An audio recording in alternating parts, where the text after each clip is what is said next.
How's everyone doing today? I'm a little bit behind schedule. I've actually meant to do this weeks ago, but been busy with some other things.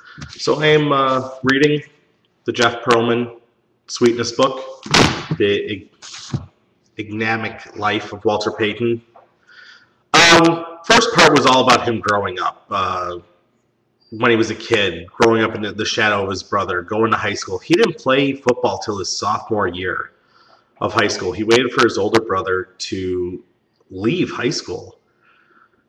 All about the recruitment, whether he was going to Kansas State or Jackson, or where was he going, what it involved with the integration of schools, which it sounds, Perlman really did a good job this.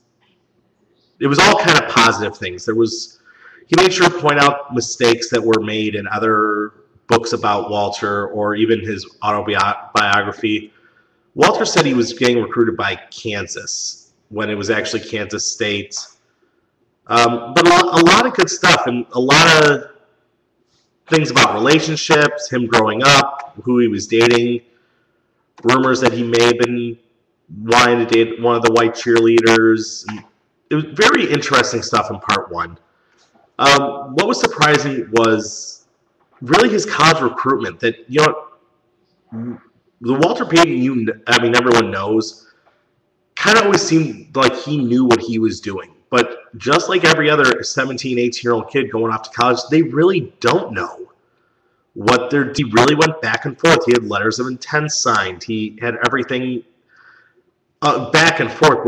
Was he going to go play with his brother, which he ended up doing? But really, it was a really interesting thing to find out that he didn't have this settled. He wasn't dead set on joining his brother. He kept going back and forth on whether he wanted to go play big-time college football. And finally, it was his mom.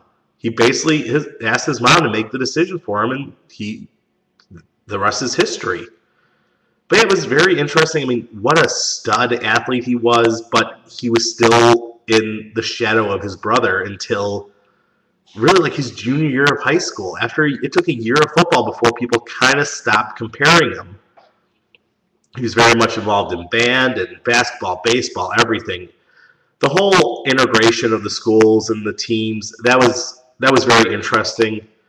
I've read a lot of John Grisham books, and they're all take place in the South. And it's always kind of like it's always looking back, like a moment happened, or this person grew up in that time. So I was kind of familiar with a little bit, but usually Grisham was always the white lawyer was talking to the black guy, where this was the black person's point of view with the integration of schools and how funny it was that the town paper ignored everything. But then all of a sudden, Walter was in the black high school, and they were the talk of the town.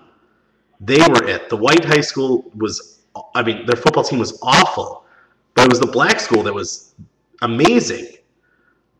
And then when they went, it was really, there was the black school's backfield when it took over the white football team.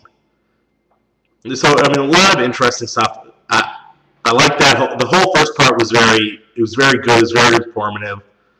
Kind of let you behind a little bit of the history with Walter. Nothing negative like everyone kind of expected. I'm assuming that's all going to be coming later. The next part two, is just his college career. And then part three is the big part. It's the Bears. It's his NFL career.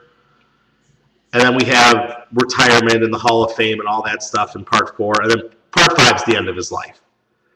But the epilogue, everything about Perlman met him, Walter, one time, did an interview close to his death. And Walter had answered the door, and Perlman thought it was like some 70-year-old guy. It's never what he expected when he saw Walter Payton. And then he talked to his dad afterwards. His dad's like, how'd the interview go? He's like, it was awful. Like, it was his worst nightmare ever to see someone that he thought so much of. He didn't really grow up idolizing him, but this bigger than life character. basically cut down to a dying man who in his 40s looked like he was 30 years older than he really was. And it was only, I mean, a matter of time after Perlman interviewed him for Sports Illustrated that Walter ended up dying. But yeah, so part 2 should be coming along shortly. I've already read part of it, but I wanted to do these in part 1, part 2. Part 3 might take me a little bit while. But my football season probably is going to be done soon, so I'll probably get a lot more reading done.